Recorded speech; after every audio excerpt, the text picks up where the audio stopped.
Good evening, everybody. I'm Sharon Constançon. I'm Chairman of the South African Chamber of Commerce, and we are here tonight to enjoy listening to some really, really bright, intelligent women that I have got to know over the recent years, and find them very inspiring and very fantastic to share time with and to learn from. Is there a reason that we give gender to certain things and that we gave a female gender to our planet Earth? Life is born, nurtured, nourished from soil, sea, and air. And there's a delicate balance of creation and destruction, harmony, and conflict within our world. And we have given it a female gender. So this is for us quite telling when we talk about ESG from the perspective of the female involvement in ESG. So for millennia, there's been the giving and the nurturing of life that has been seen as particularly a feminine quality.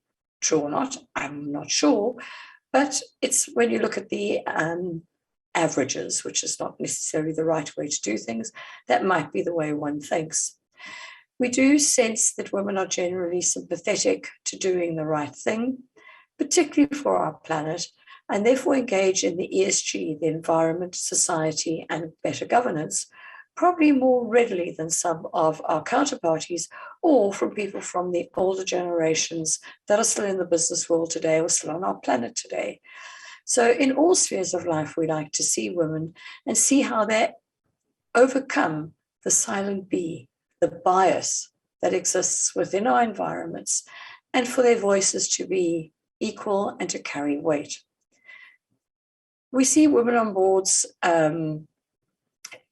achieving great levels of competency and getting to senior positions. But in a seminar I was at this morning, 4 women on boards, in fact, and in the networking discussions, it was interesting the extent to which all the women that I spoke to in those networking conversations had suffered challenges of diversity, and in this case, particularly the gender diversity. And the common thread and comment is not being heard. So I wanted to share a little story with you of working as a board evaluator with a financial services firm recently, where the chair is a female. And as part of the exercise, we work with the directors and we ask them about their capabilities of their colleagues and of the chair, totally normal exercise. And in response from all the men on that board, I got the feedback, and the sort of common thread was really quite surprised that the new chair, she'd been there 2 years already, was handling the challenges reasonably well. Universally patronizing in their response to the question. And it was the first female chair that this organization has ever had. And what they hadn't realized is what they sounded like and how they were coming across. And when identified to these individuals, they didn't believe me. They just didn't get what I was trying to say in terms of the fact it was quite a disempowering way in which they were speaking. When chatting to the female director on the board, the company secretary, and having a conversation with them and with the chair herself, I got far more equal consideration towards their colleagues, whether they were male, female, or any other diversity present. Far more factual, far more considered, and far more observant. None of this, oh, I'm surprised that. Interesting, when I spoke to the chair, I said, how do you feel in the job? How are you coping? She said, I feel like an imposter. And that was quite a telling word that she used to say, and she said very specifically, I feel undervalued, I feel judged, I feel like I'm always having to prove myself, I feel I'm not respected for what I'm achieving. I honestly feel like an imposter in this job. They were undermining her so thoroughly from being very good in a job. She was good. She was actually very capable of what she was doing. So it's actually interesting that in the comments made at the Women on Boards conversation this morning was the comment that men don't realize what they're saying. And I think that is true, because when I spoke to the individuals about it, they honestly couldn't see that they were in any way being undermining or in any way giving a negative output to the individual in question. So if we look at us as women, we are different to men. Let's embrace this diversity. We need to understand what the barriers are, and we need to circumvent them, and we need to achieve. One of the things we need to look at are some of the things we do ourselves that we don't need to do. And one of them is to undermine ourselves. We do tend to do that. And here in International Women's Week, we're 2 days past the day, we need to think of why do we do that? How do we stop doing that? One of the things we do very positively as women is we ask questions. We have no problem to ask why.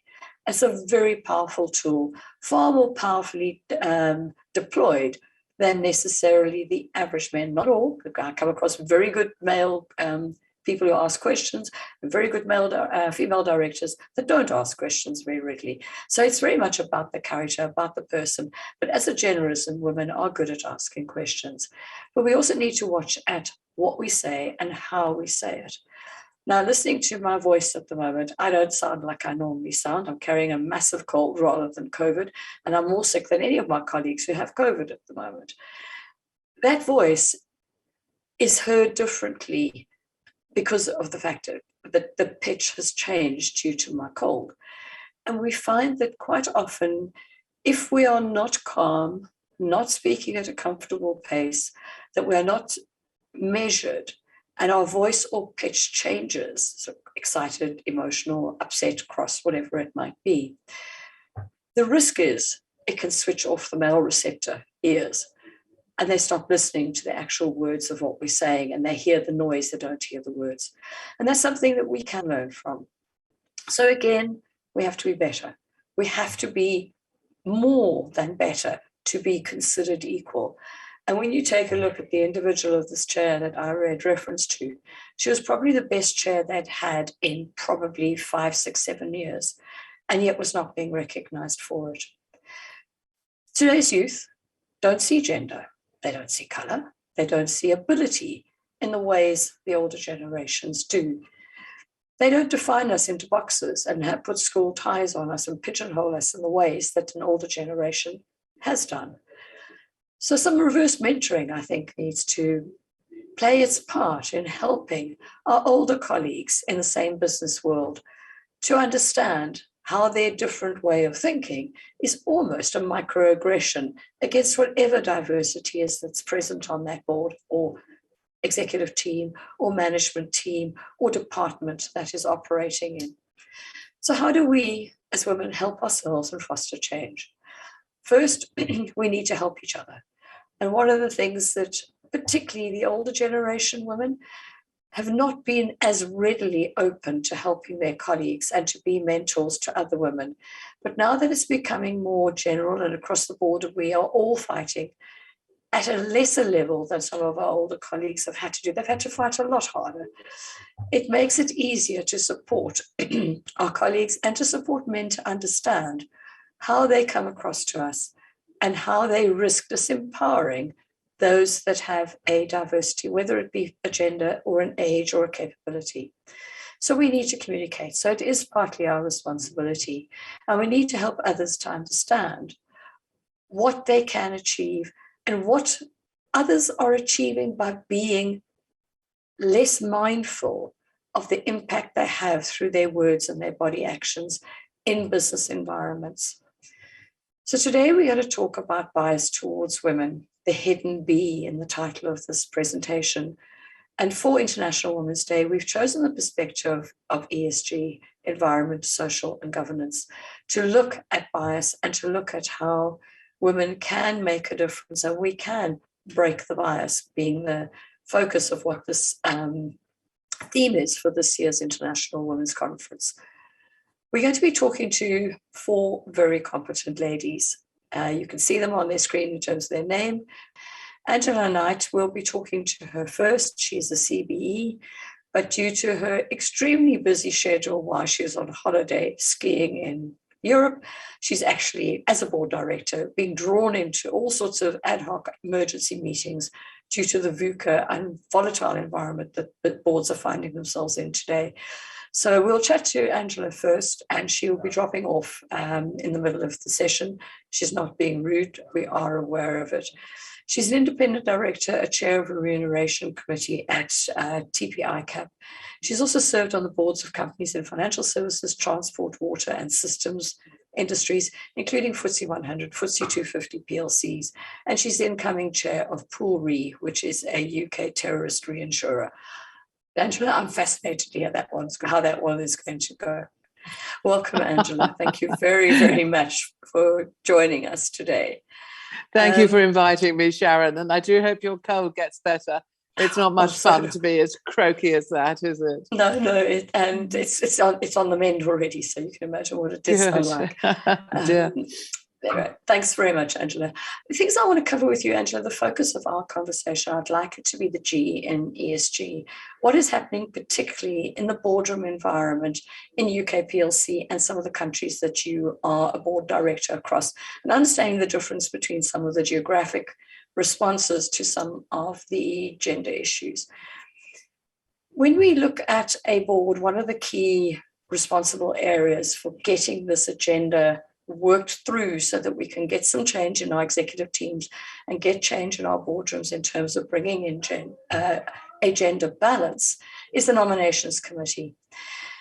Can you give me some ideas of on the various boards you've been, how the nominations committees have worked in trying to address this issue of gender inequality? Yes, no, it's a very good question. And one of the useful things is that if you are on the board of a UK PLC, then you're automatically on the Nominations and Governance Committee, the non-gov, as we call it, usually chaired by the chairman. But the American company, the US company where I'm on the board, there I chair the non-gov. So if you like, I'm seeing it in more than one perspective. Now, I think as a very high level point, boards have woken up to the fact that they've got to do something more about diversity, full stop, end of story. So at least that's a good thing. What they do then rather varies, but at least it's a good thing that there is recognition that unless as a company you kind of look like your customer base, then it's going to be, you're not going to be performing as well as you should. There are various rules and regulations, as you know, particularly with us here in the UK, which have forced the conversation. And again, that's quite good, although they need to be careful as to how far the rules push, because you can end up, as you know, with wrong outcomes and people trying to avoid rules rather than going with the flow. So if I now sort of answer you specifically, what does a non-gov look at in considering, is it diverse enough? Has it got sufficient women? What is the ethnic diversity? Because that has to be remembered as well. And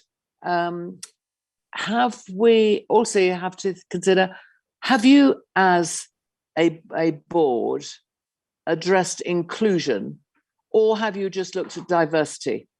Because everybody will tell you that diversity and inclusion, although always bracketed together, are not quite the same thing. And so you have to look at your structures for inclusion as well as your metrics for diversity. So the first thing is that, let's suppose you're short of women, which is often the first starting point. What you can't do is say to the headhunters, go and bring me a decent list of women, because that in this country is, it's against the Equalities Act. So the very thing that you want to do, you can't do it directly. So you have to do it with a certain amount of subterfuge around. And that I think is a bit of a pity, but, such is life, and you could find your ways around. You have to draw your spec, knowing full well that not everybody is going to meet all the skills in the job spec. So how many of those are actually important? Does it matter if there's been a 4 or 5 year career break? There's a whole series of things that you've chucked into your job spec. You've probably done a fair amount of kitchen sinking it. Okay, fair dues. But then the judgment call is what is it that's really, really important? Because suppose, you want somebody, there'll be a set of skills that, you really want them to have. The reality is that you don't need them to have that entire list. Now, I've used the obvious one of a career break. Does it matter? Probably not. It also often doesn't matter that the experiences that the individuals have had, that some of them do not directly relate to the role that you've got on offer. So that judgment overlay is important. And you can use that judgment overlay without too much trouble to pull down from your long list to a short list, which gives you the diversity that you're looking for. And so you got the decent diversity that you need in that short list, which removes, the kind of, we'll just take the fella. With all due respect to the fellas, we'll just take the fella is not the answer. It's not the place that we want to get to. And one of the things that is quite important to consider in all these things is, if I take a piece of a puzzle or a square block and try and put it into a round hole, or I put the wrong puzzle piece into the puzzle, things not going to work.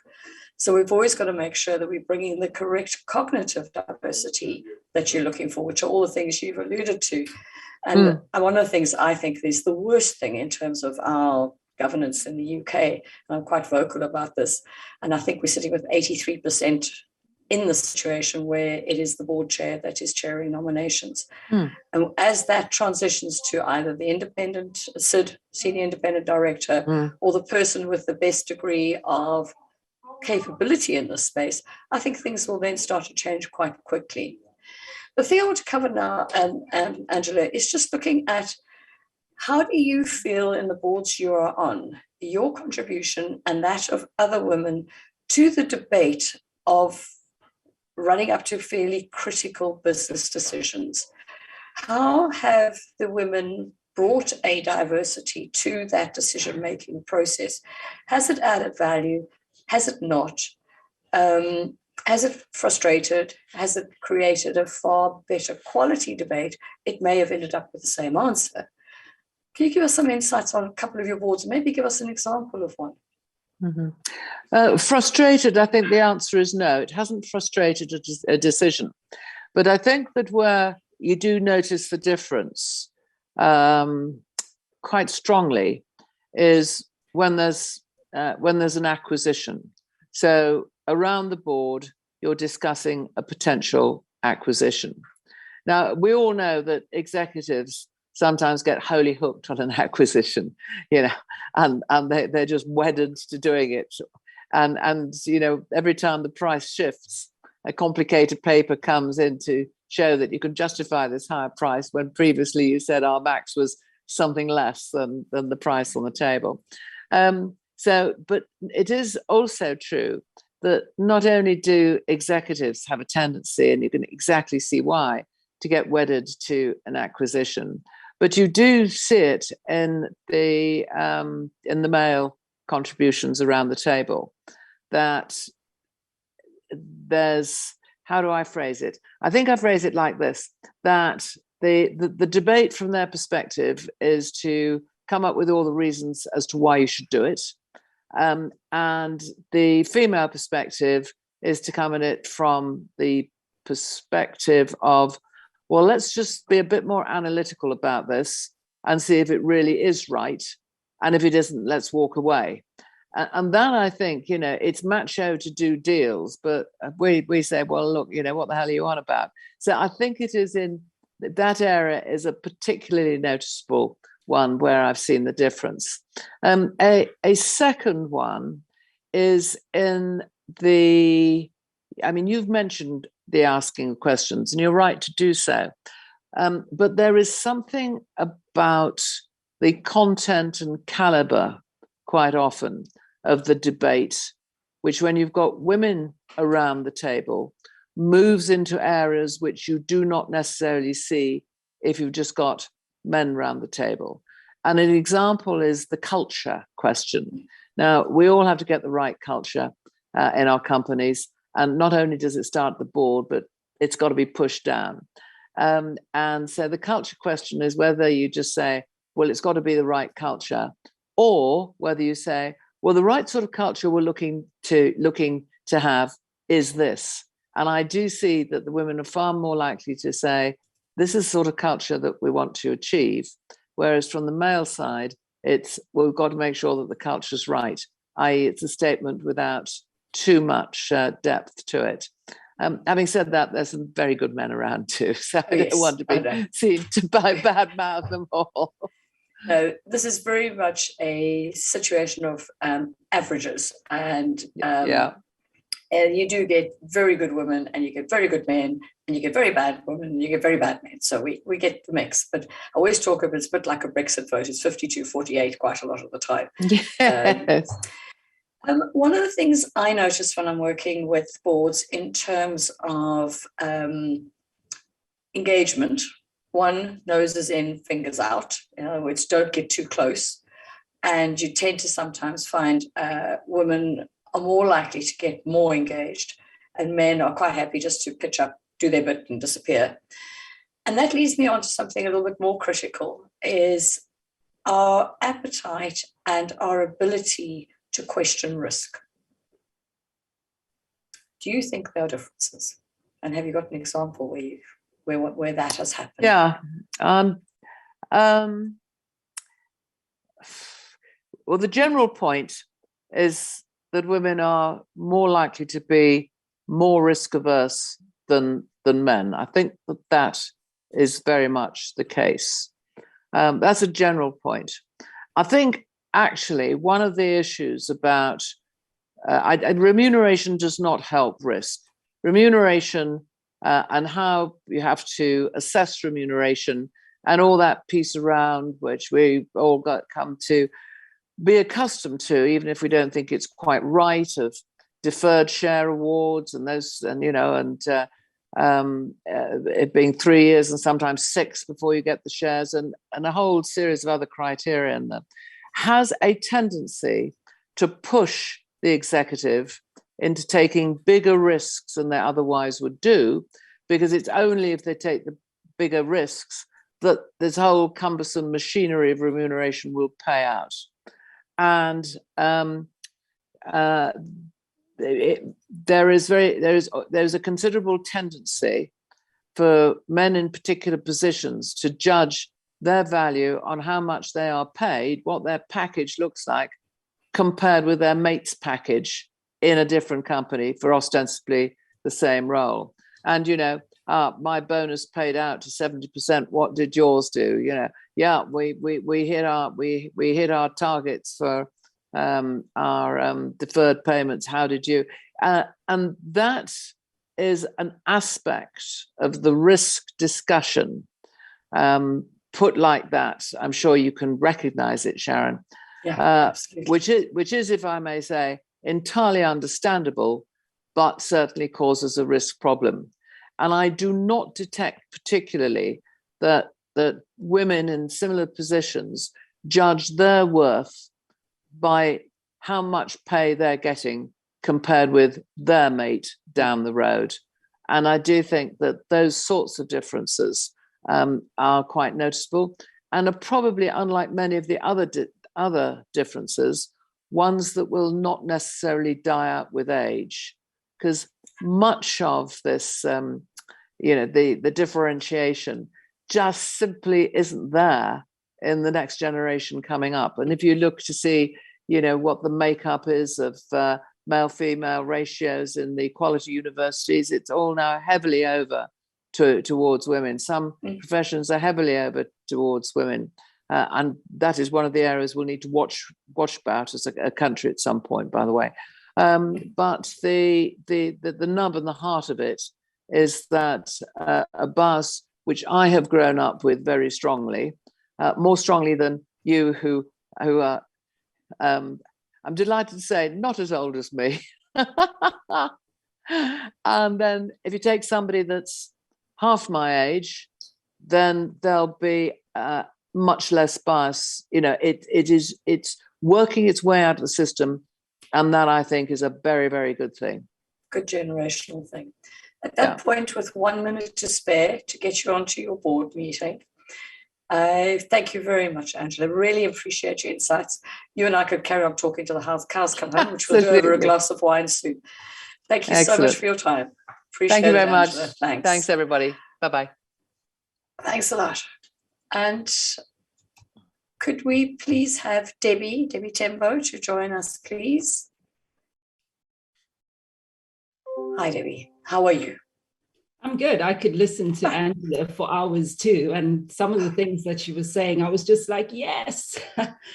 So, it's amazing. And she is of that older generation. There are many men of her age around the boardroom tables that are nothing like that in terms of their broadness of recognition of the issues that are around us.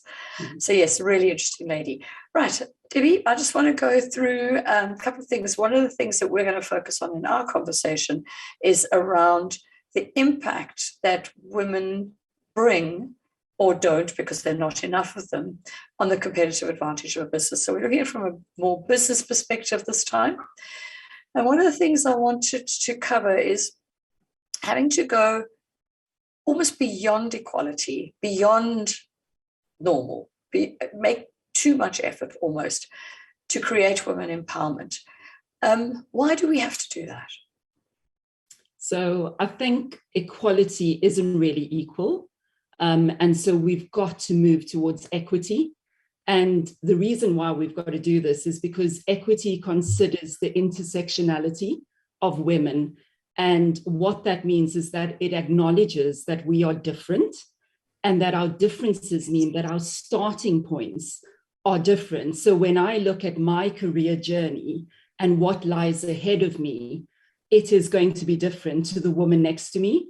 And some of the obstacles and the challenges that I might face will be different to hers. And so what this means for organizations is that structural and systemic change is required to remove those barriers and those obstacles that women face so that we can really transform the workplace so that each and every woman can thrive in their difference. And so I really think the conversation needs to move on from equality to equity, because that is how we're going to achieve real progress in the gender agenda, so to speak. And I think when we do that for women, all other underserved communities benefit from that as well within the workforce. Because I think once you address the one, the others become a lot easier. One of the things that I find so evidenced when I work with groups, and particularly boards, because that's the groups I work with the most, is they are not mindful of inclusivity in their behavior. Now, if we bring in somebody who is diverse, we have to train the people that are there as much as we're training and supporting the one coming in, so that you don't reject and you can adapt into the environment. And an example that I had with a board I was working with, they brought on a businesswoman into a bank and they just completely shut out. You're not a banker. Not interested. You're not a banker. The fact that they wanted the customer and they wanted the customer experience, they wanted retail, and then they just excluded the individual. It's really interesting that they don't know what they want and they don't know how they are responding to what they get. So you must see plenty of that. How do we help others to behave inclusively? So I think that's a good question. And actually, Angela alluded to this when she spoke around why inclusion is different to diversity. And in fact, I think you achieve diversity when you focus on inclusion first. And culture is about relationships between people. And I think that in order to break the bias, we need to be focusing on how can we build inclusive cultures within organizations. So what does that mean? It means understanding that we all actually have biases. It means understanding how the bias shows up in the workplace systems and in the procedures. It requires us to challenge our bias when we see it happening, And then we've got to work every single day to avoid the bias. And we do that by transforming the systems and the procedures. So if I had to call out one example I would, of a system and a procedure, let's think about recruitment and how organizations recruit into their organizations. It is filled with bias, and that means that it's exclusionary. Why is it that, for example, in the legal profession where I have worked, there is a bias to recruit, graduates from Russell Group universities? Organizations need to understand the amount of talent that they exclude when they continue to, focus their recruitment in this exclusionary way. And so there are lots of different ways that organizations can really start to break the bias by unpacking where does it exist structurally within the organizations. And I think that when we start to do that, we create workplaces where everyone feels a sense of belonging, they feel supported in their roles. And ultimately, that's going to lead to happy people who want to remain working in the organizations that they are in. And then that has a trickle-down effect, which is that they have higher retention levels of their talents, which ultimately impacts their profitability. So I just think it makes business sense. It does hugely in every respect. An example I can share as well is a company secretary who joined an organization where all the senior people came from the Eatons of this world, public school environment and very posh universities. And she'd come from a working class family and had worked her way up and had come up through the legal profession, was extremely competent, extremely knowledgeable. And the degree to which the others excluded her because they didn't understand how she could be capable if she didn't come as one of them, and was very, very negative. Yet there was the chair in question was exactly the same, also from a working class family, the only one in the rest of the group. They didn't treat the gentleman in the same way at all, and they were a similar age. That's quite incredible. It's called affinity bias. And it happens a lot. And I think Angela alluded to it. She didn't use the exact words, but she alluded to it as well, which is we recruit the people that we see, that look like us, that sound like us. And so we have a tendency to lean towards those people, but actually that is so biased. And the whole does this person fit into the culture of our organization is very much rooted in bias. Because what does that really mean? Because I look different but I sound like you, that means I'm good for the role when you haven't even considered my skills and my competency, which might not be the perfect fit actually. So it happens in lots of different ways. You do. You honestly see it in all sorts of ways. Now, you're working for a global company at the moment.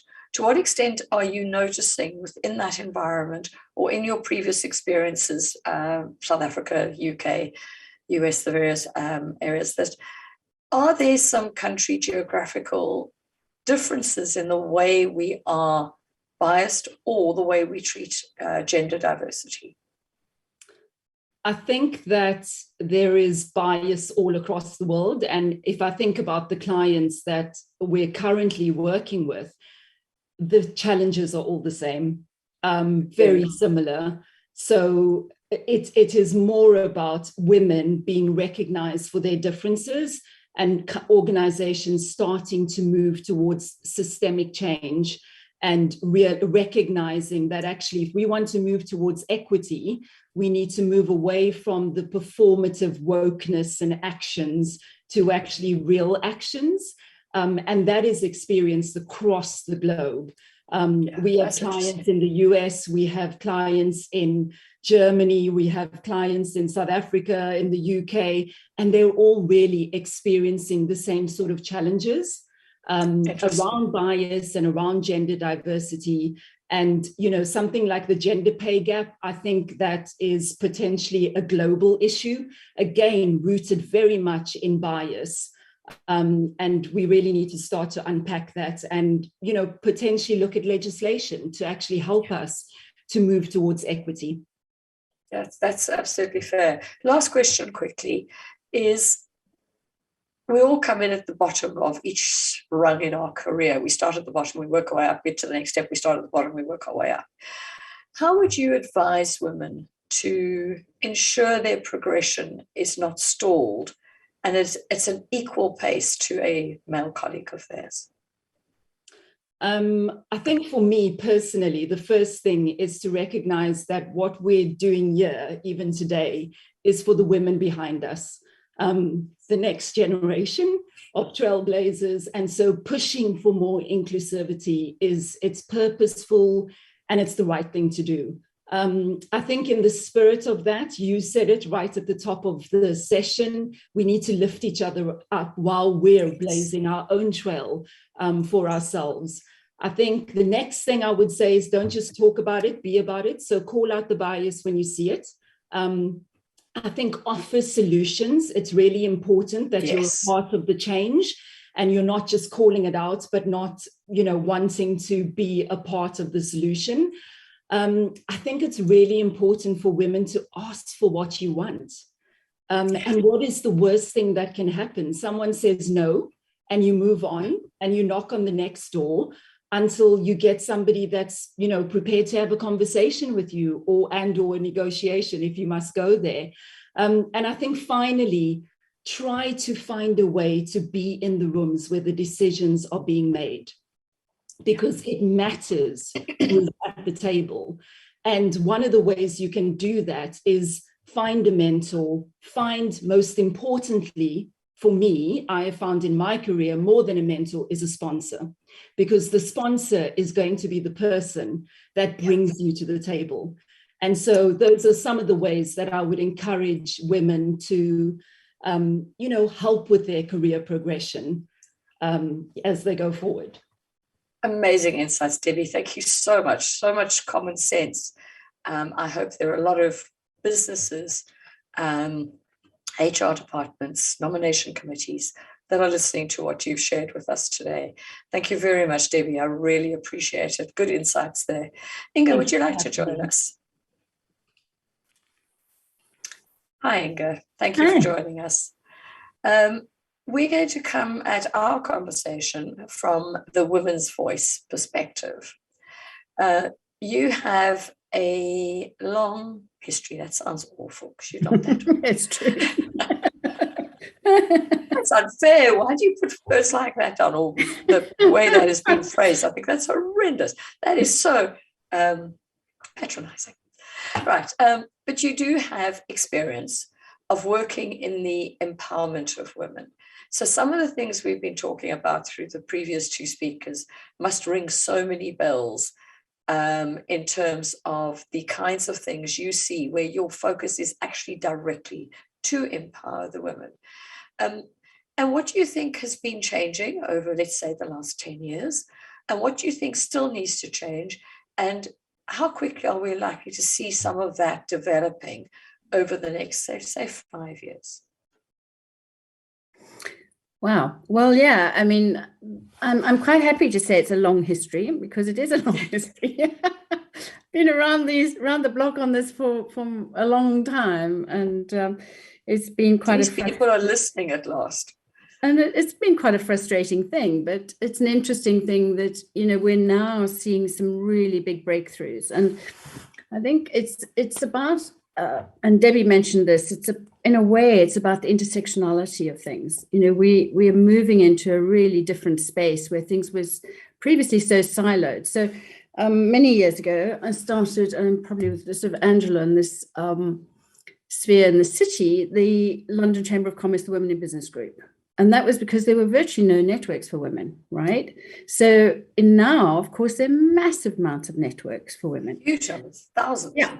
And I think the other thing is that boards were, and still to a certain extent, were sort of male and stale. And if you wanted to get onto that board, you either had to be a lawyer, or you had to be in HR, or you had to be in finance. That was it, And you felt incredibly lucky if you were on a board. and you most likely didn't have many female colleagues on those boards. So I do think things have changed quite radically. And with this understanding of contextualizing how we have to operate business nowadays, it's very, very different. I mean, it's a the globalization has changed the contextual area that we're working in, the intersectionality of it, the legislation, as Angela alluded to, the governance legislation, the requirements to be mindful of so many other things. And I think from an ESG impact point of view, it's not a nice to, it's becoming a have to and makes sense. And so that is a big shift. And I think the other piece of this is the intergenerational piece, and Divya, I'm sure, will speak to that a bit. But it's not just giving a hand up to younger women. It's actually really recognizing, where does wisdom reside? And wisdom doesn't always have a female face, but it often does. It's called Sophia for that reason. But, you find that wisdom and that feminine energy that sees the whole also present in men. And I mean, I think that quite a lot of the sponsors in my business life have been men, actually. And quite often I think now it's men who have daughters because they suddenly recognize, I don't want my daughters to be living in this world, which is unequal. And also to see that young people, and this wisdom comes in young people as well. So and we have this wonderful network of 45 plus young women leaders, seeing those leadership skills and the wisdom that is embodied in them. Yes, they may not have the experience and the track record in that sense, but they have this really intrinsic understanding of the intersectionality of everything. So they bring something really quite remarkable to the piece. But I also think there's some very important things to think about. And I loved what Debbie was saying about this sort of performative wokeness. Boards at the top level need to be thinking long term and not just short term. So we need to be thinking about, where is humanity going? Where is the world going? Where do we go when we've moved through this work phase? What is the outcome we want from all of this? And the outcome, I think, that we have to keep an eye on in terms of the ESG is we want a better, more equal world. We're not doing this just to have better business performance. We're actually recognizing that our world is broke and we have to, fix the brokenness.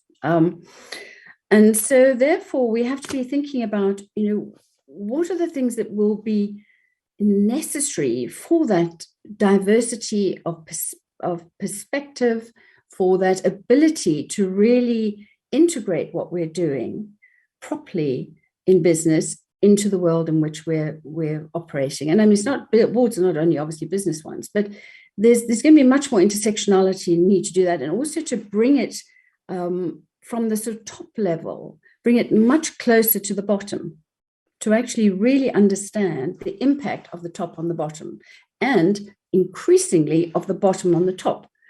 So it seems to me there are a lot of very interesting influences happening in that space to make us do that. And it's no longer just a one sort of track thing, or it's no longer just the decision making at the top of the board that is that are influencers. We've got pincer movements, we've obviously got governors, but you've also got media.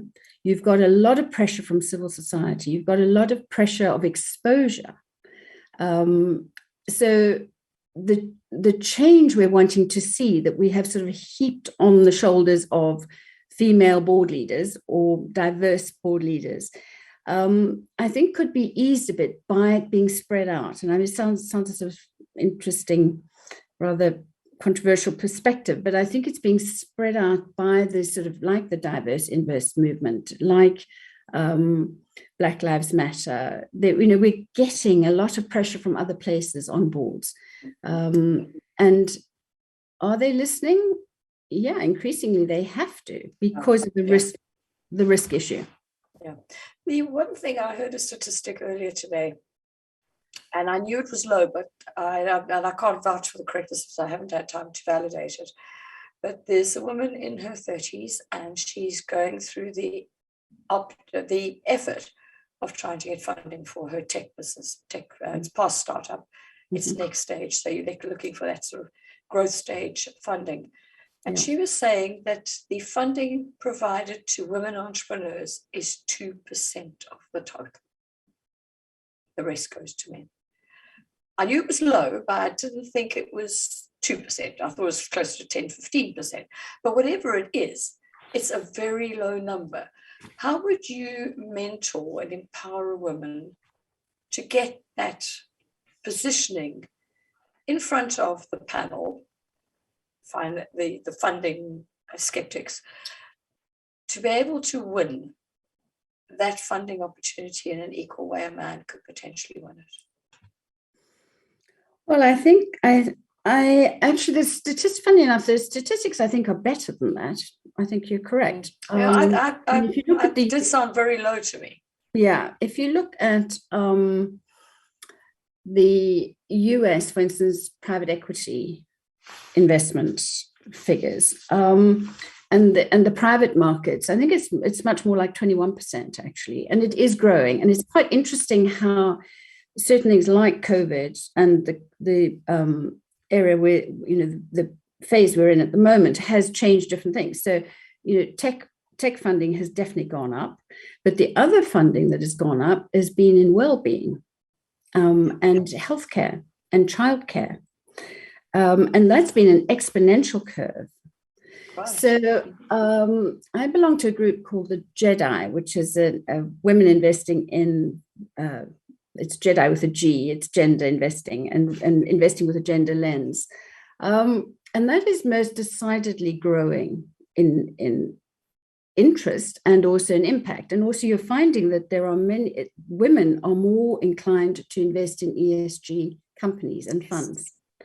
So you're beginning to get, again, it's what I would call this sort of subtle unseen shifts happening. Some of the stuff is not going to happen immediately, but certainly being called out does help. And there's a lot more visibility. And some of the big PE funds have been called out on that. It is changing. And likewise, that's good to hear. Yeah, I know it definitely is changing. I've heard you use the word, and I need some help. What does ESG CS stand for? What does that mean? Well, it's just, I just think it's about common sense, of course, I should have thought that one. We have so many. We have metrics, we have numbers, we have da. And often I think this is what, women and the feminine brings, is just pragmatic common sense to some of this stuff. And I just think we should tag it onto the ESG is, where is the common sense in this? So thank you. That I enjoyed the laugh. Thanks very much. Yeah. We're now chatting to Angela. We covered quite a bit of detail around board risk awareness, board risk appetite, different behavior of women in the decision making and in the risk assessment processes, and the way they respond, men being very hierarchical in the way they do things, women being far flatter and doing things in a different way. Where do you think the value can come in addressing risk and working together in teams with the different competencies from a risk perspective? Business risk management. Yeah, business risk management. I mean, there's lots of good stats, McKinsey's and others, who have shown that women do tend to ask more questions, and increasingly are seeing things in the round. So that has got to, in and of itself, question some of the sort of, risk tends to come when people don't think broadly enough. And I think it is a breadth of thinking. And I think when you could take it as an analogy, from nature, I mean, the diversification, nature diversifies in order to mitigate risk, right? And produce resilience. Yeah. And we have that for fund management. How many times do you hear, bankers saying, or your investment advisors saying you need to diversify, right? Because And that's the same sort of thing, is that diversification and the inclusion of perspectives, because risk needs us to be forward thinking.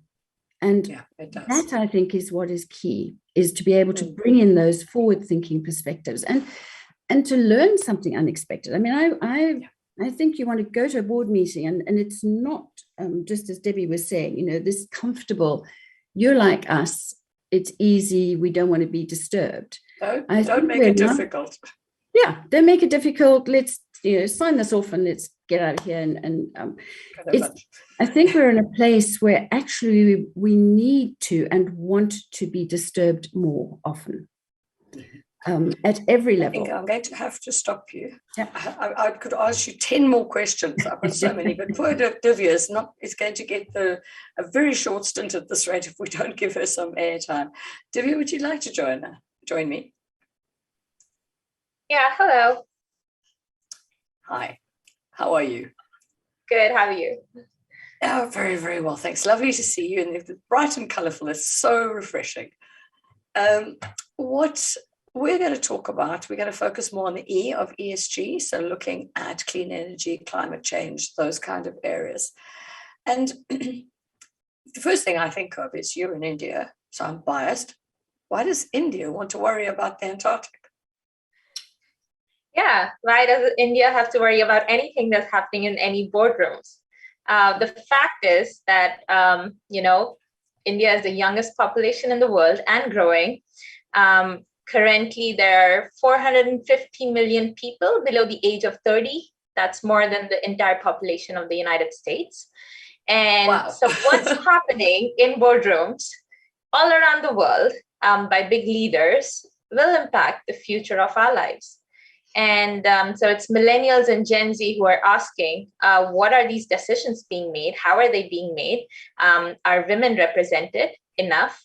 And how are young people actually accounted for in any decision that's made? And I think that's something that we need to worry more than anything else, because we have enough science to now say that we have only a decade left to act on climate change, as per the latest UN report. And we have up till 2050 to actually go net zero carbon. So I think it's really important for young people to understand what's happening. And even if we are not present there physically, I think we are more than interested to know how these decisions will impact our future and the future of our planet. Absolutely. And in your area of focus on energy, climate change, carbon neutral, net zero, these aspects that you are working on this team with and working specifically in the Asian environment, where do you see, and you are very much a role model to other women, where do you see that role in that energy sector for women? So typically energy sector has been male dominated, and we all know that. But as we are doing something called what we're calling the big energy transition, so we're moving from fossils to more renewables, and as a part of diversifying, you know, another word that we always want to use. So you're diversifying. I think we also have, like, Obama came up with the strategy of all of the above. So you use all kinds of resources. And you don't basically, put your money on only one technology. So in the energy transition, what's happening is that as we are coming out of the older technologies and moving towards more renewable energy, we see that more and more women are engaged in these jobs. And also, and especially in a place, say even South Africa, which is strongly dominated by coal, or India, we are so dependent on our energy coming from sources like coal.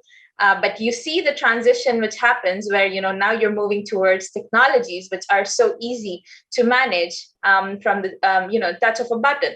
And so more women are able to get involved, and more women are going on the field to be becoming more engineers and being able to implement these projects in real time. And I think that's made a huge difference.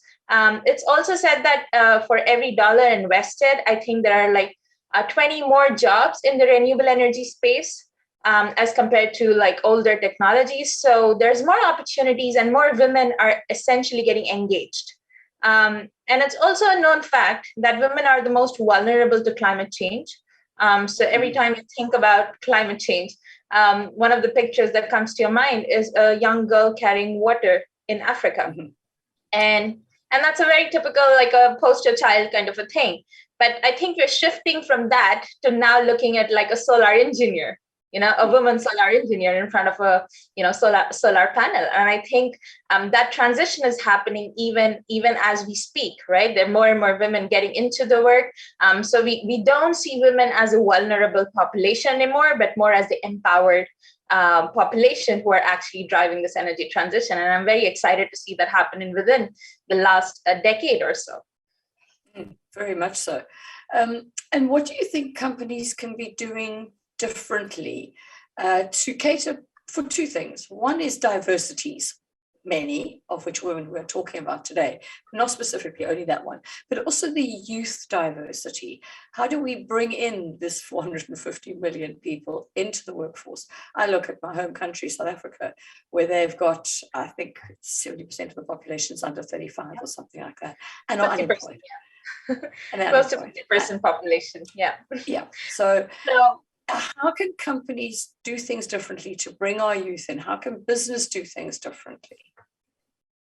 I think it has to do with just understanding that I think it's the intergenerational wisdom, what Inge talked about, that I want to focus on specifically here.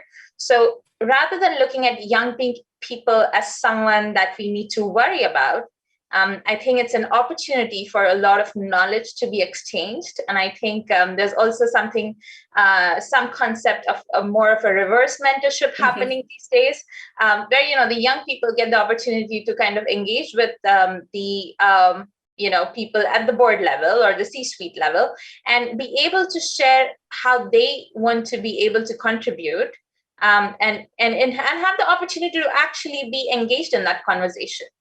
And I think if you look at the fact that I've had many mentors and sponsors in my life who have definitely taken me to different places where I had the opportunity to kind of present what I believe is important for the future of our planet.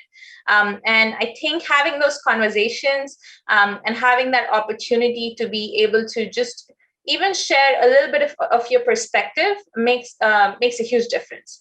So I think it's just a matter of having the opportunity to interact and be able to engage in a very intergenerational knowledge exchange way. Yeah. I'm going to ask you a last question. People, I'm sorry, we are running slightly over. We've got a couple of questions, but a lot of them I have built into what I've been asking our panelists. But just two things I'd like you to just tell us the enjoyable side of going to Antarctica and going to COP26. The best part of both these things is the women. I was very lucky. So in 2018, I got to celebrate Women's Day in Antarctica.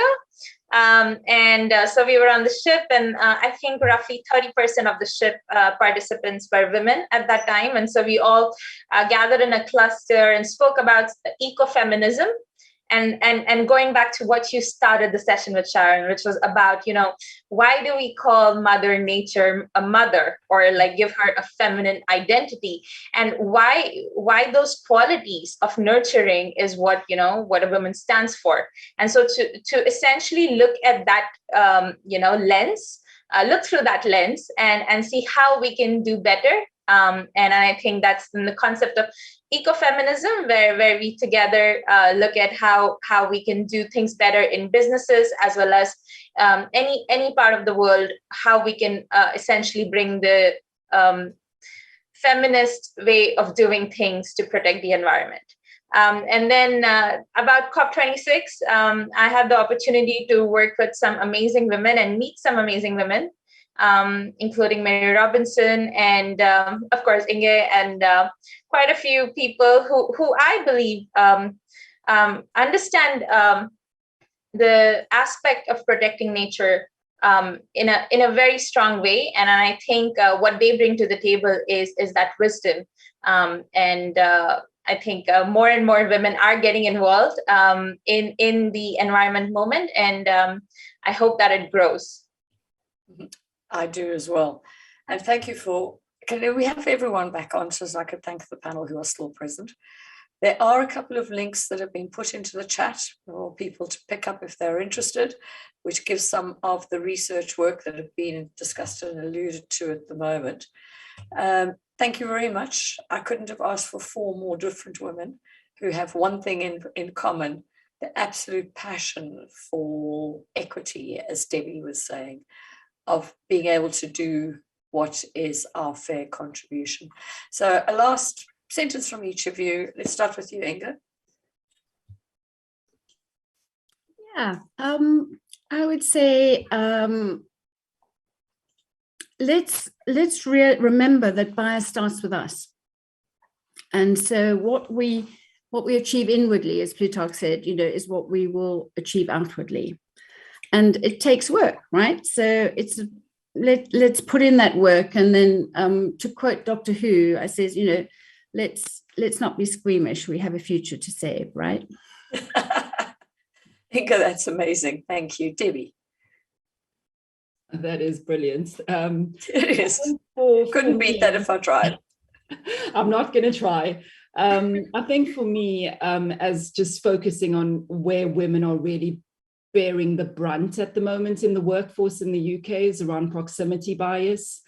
There's a lot of debate about hybrid working, and I think we just need to kind of get over it. We need to move to evaluating on outputs rather than evaluating on presenteeism. And so if organizations can do that, we start to move in the right direction around building inclusive cultures. I would have thought after 2 years of us all working from home, we would have got over this one. I can't believe we're going back to it. It is ridiculous. It is so silly. So anyway, Divya. Sorry, Debbie, do you want to finish? I was gonna say that the UK is number 18 out of the worst countries for flexible working policies. So we've got a very long way to go. That's not a good statistic to hear. Divya. I would like to end with the fact that, women are still 50% of the population. And we're a growing population. We're not stopping anytime soon. And so I think, we don't want to stop until 50% of the women on the boards are women. So that's the goal. That's the future goal for all the young women in the world.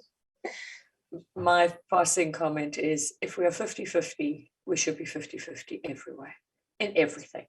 Whether it's the junior ranks in the business, the most senior ranks in the business, whatever industries it is, we should be able to have that opportunity to be where we want and where we're capable.